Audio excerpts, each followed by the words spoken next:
क्या आपने कभी ऐसा मंदिर देखा है जहां जाने से पहले डर लगता है, लेकिन जाने के बाद मन हल्का हो जाता है?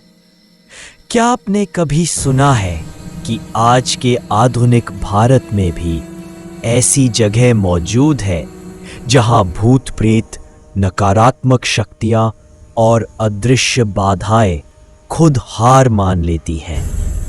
गुजरात के भावनगर जिले में एक छोटा सा कस्बा है सारंगपुर, और इसी जगह पर स्थित है भारत के सबसे रहस्यमयी और शक्तिशाली हनुमान मंदिरों में से एक,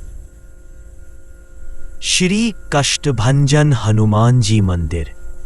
यह सिर्फ एक मंदिर नहीं, यह एक चेतावनी है उन शक्तियों के लिए जो इंसान के मन, शरीर और आत्मा को जकड़ लेती हैं। आज की यह कहानी आपको इतिहास, भक्ति, चमत्कार और रहस्य चारों का अनुभव कराएगी। सारंगपुर कोई साधारण गांव नहीं है। इस क्षेत्र का उल्लेख प्राचीन ग्रंथों और स्वामीनारायण संप्रदाय के इतिहास में विशेष रूप से मिलता है। 18वीं-19वीं सदी में यह क्षेत्र आध्यात्मिक गतिविधियों का केंद्र बन चुका था। यहाँ के लोगों में एक समस्या आम थी: अदृश्य बाधाएं, मानसिक पीड़ा और अजीब अजीब व्यवहार, जिसे हम नेगेटिव एनर्जी, साइकोलॉजिकल डिसऑर्डर या अलौकिक प्रभाव कहते हैं। उस समय लोग उसे सीधे प्रेत बाधा कहते थे, और यहीं से शुरू होती है सारंगपुर हनुमान जी की असली कहानी। कष्टभंजन यानी जो हर कष्ट को तोड़ दे। कहा जाता है कि स्वामीनारायण भगवान के परम भक्त और संत सद्गुरु गोपालानंद स्वामी एक दिन ध्यान में लीन थे। उन्हें दिव्य दर्शन हुए। उनके ध्यान में हनुमान जी प्रकट हुए, भयानक नहीं बल्कि करुणामय और रक्षक रूप में। हनुमान जी ने कहा, इस स्थान पर मेरी प्रतिमा स्थापित करो, यहां आने वाला हर पीड़ित मुक्त होगा। इसके बाद सन 1840 में सारंगपुर में हनुमान जी की प्रतिमा की स्थापना की गई। लेकिन यह प्रतिमा साधारण नहीं थी। सारंगपुर हनुमान जी की मूर्ति को ध्यान से देखिए। हनुमान जी एक पैर पर खड़े हैं, दूसरा पैर एक राक्षसी आकृति के सीने पर है। यह आकृति कौन है? यह कामदेव का दुष्ट रूप, जो वासना, अहंकार और मानसिक विकारों का प्रतीक है। हनुमान जी उसे दबाकर उस पर विजय पा रहे हैं।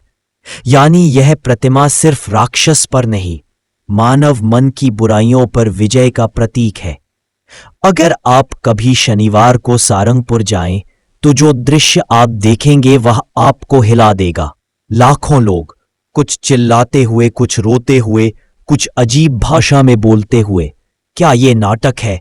नहीं, स्थानीय लोग कहते हैं जो यहां झूठ लेकर आया वो यहां टिक नहीं सकता। शनिवार को हनुमान जी की विशेष आरती होती है, और उस समय नकारात्मक शक्तियां खुद को छिपा नहीं पाती।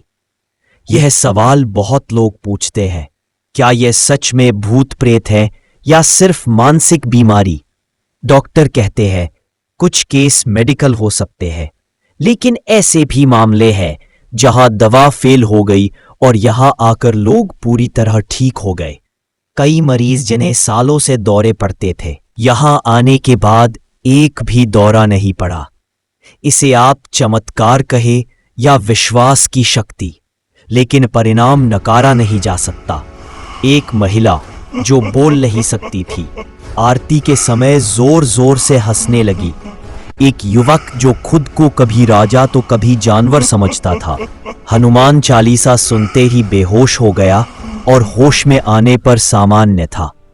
क्या यह संभव है? सारंगपुर में यह आम बात है। यहां एक नियम है, हनुमान चालीसा बिना रुके पढ़ी जाती है। कहा जाता है जहां राम का नाम और हनुमान की शक्ति हो, वहां कोई नकारात्मक ऊर्जा टिक नहीं सकती। कई विदेशी शोधकर्ता यहां आ चुके हैं। ईईजी रिपोर्ट्स, ब्रेन पैटर्न, कुछ केसों में अचानक न्यूरोलॉजिकल बदलाव देखे गए। विज्ञान अब भी इसका पूरा जवाब नहीं दे पाया। भारत में कई हनुमान मंदिर है, लेकिन सारंगपुर इसलिए अलग है क्योंकि यहाँ पूजा नहीं, उपचार होता है। यहाँ डर नहीं, मुक्ति मिलती है। यहाँ चमत्कार नहीं, नियमित परिणाम है। स्थानीय संत कहते हैं यह मंदिर तमाशा देखने वालों के लिए नहीं, जो श्रद्धा से आए वही लाभ पाए। शायद हर समस्या दवा से नहीं जाती और हर रहस्य समझा नहीं जा सकता। कुछ जगह सिर्फ देखी नहीं, महसूस की जाती है। अगर आपको लगता है कि सारंगपुर हनुमान जी सिर्फ मंदिर नहीं बल्कि एक चेतावनी है, तो वीडियो को लाइक करें, शेयर करें और चैनल सब्सक्राइब करें। कमेंट में लिखिए जय कष्टभंजन देव।